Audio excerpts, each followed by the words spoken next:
Righty, well, ho, chaps and chappets, Game Chap and Bertie here. Yes, fellows, and I would say we are discussing a controversial point which has sprung up recently in a certain news outlet concerning Super Smash Bros., aren't we, old chap? We most certainly are, old chap, yes indeed, and saying that Super Smash Bros. Is a mediocre fighting game. A mediocre fighting game? Yes indeed, that's what the rumours are saying, that it's just mediocre in comparison with other games. Now, as we're going through this, stay with us, listen to all the points, and then let us know what you think at the end, how you feel it might be. Now, this is interesting because, of course, these will be fighting words for some fans of Super Smash Bros., and indeed perhaps other people might agree that they think it is a mediocre fighting game. So firstly, Bertie, what points do we have against Super Smash Bros. Claiming that it might be perhaps mediocre? Well, yes, let's look at some of the points. Now, the stage. Well, the stage looks great when you start, but unlike other mainstream fighting games that keep the stage aspect, as soon as play starts, it zooms out to those smaller, even in some cases tiny characters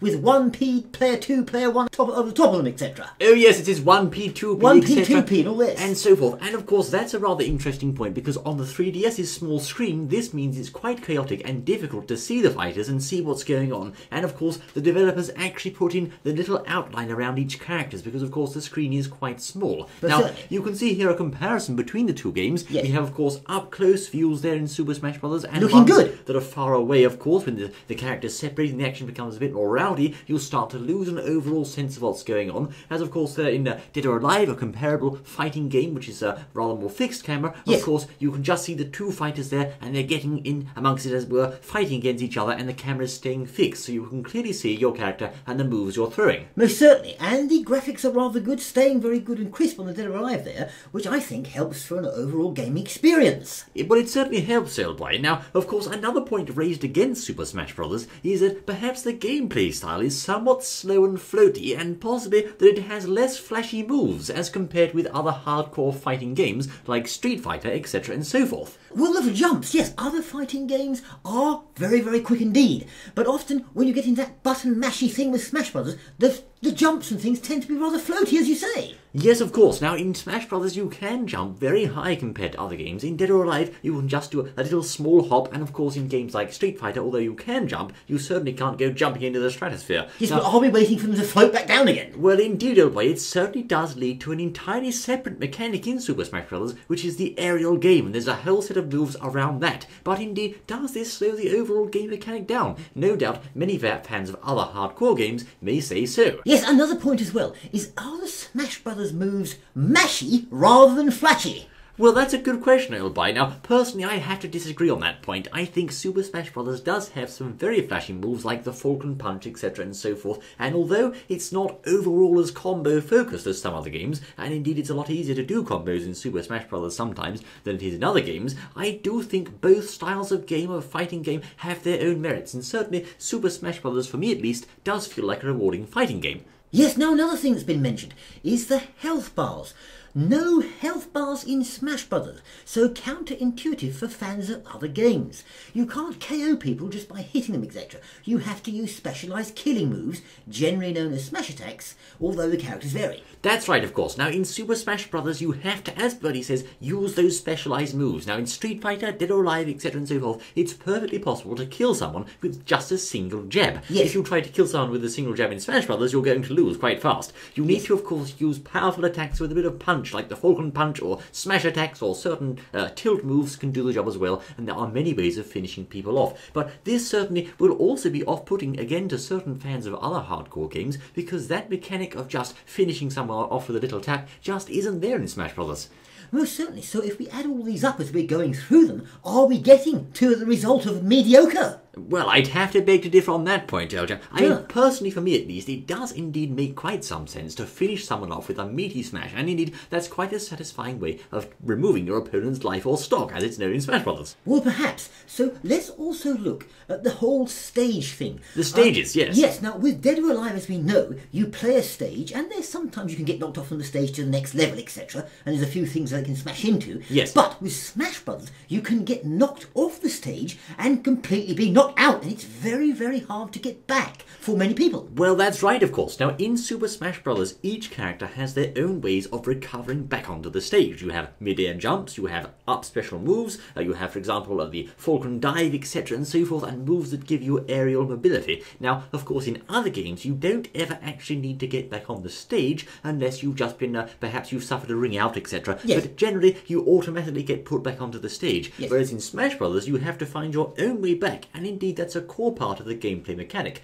Now, many people new to Super Smash Brothers struggle with this an awful lot, and indeed sometimes veterans of other fighting games also completely get floored by this mechanic at first. Most certainly, and some people just lay the thing down and go away because they can't get used to it. That's right, I have to say in Super Smash Brothers on 3DS so far, it is proving quite a tough game for newbies when it comes to recovering. You certainly do have to put in some quality time, some hours of practice to get that recovering mechanic just right. Exactly, and do people want to do that, or do they just want to play the game and have a fight and have fun? Well, certainly I pity any new player playing as Little Mac because his recovery ability is absolutely horrendous. Well, most certainly. So let's look now at the controls. Yes. The difficult controls in the 3DS. I mean, there's no C-stick there, and you can't move with the D-pad. That's right, of course. Using the D-pad or the flat directional pad will just cause your character to taunt. And of course, there's no C-stick for using smash attacks at the moment, at least until the next 3DS comes out. That effectively means that the controls are somewhat more fiddly than on console, and certain advanced combos are rather tough to pull off.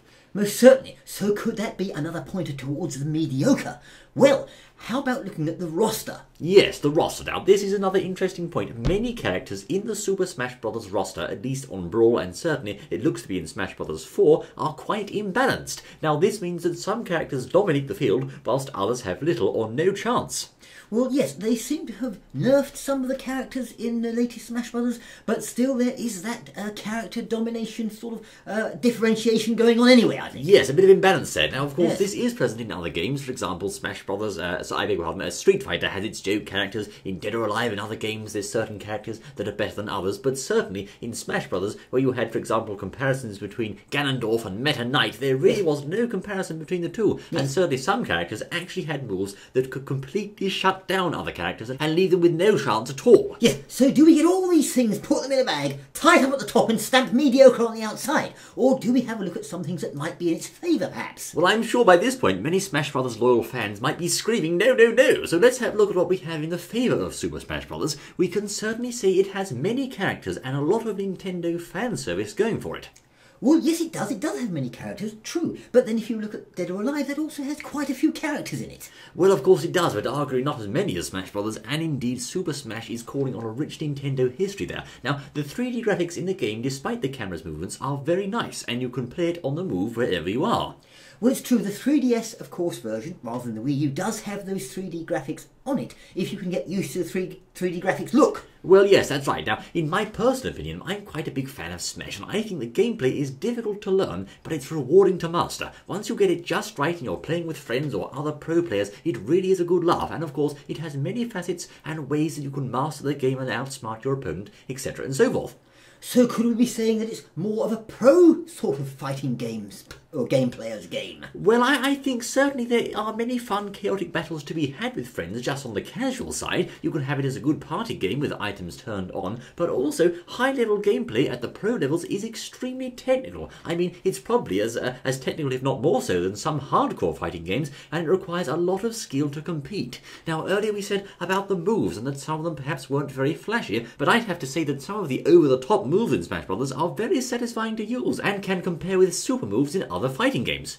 Well, yes, so we're looking at the hardcore fighting game, we're looking at the skill to compete there, as well as the moves, as you say, and that can be a very, as I said earlier, a pro sort of person's player thing, but does it qualify for a really good fighting game, or does it come over into its own niche? Well, if you ask me, by Super Smash Bros. Is already very famous, for example, for moves like the Falcon Punch, show me your moves, etc. and so forth. And indeed, I think there are many points for and against Super Smash Bros. But overall, we have to say that really what we're dealing with here is, in essence, in my opinion, a good fighting game. Now, of course, in Street Fighter, there are points for and against. In Dead or Alive, there are points for and against. And so, with all of these games, there really are pros and cons. But I think, perhaps to cite a couple of things that a person does not individually like, and then say, well, the game's mediocre, is perhaps not very fair, old chap.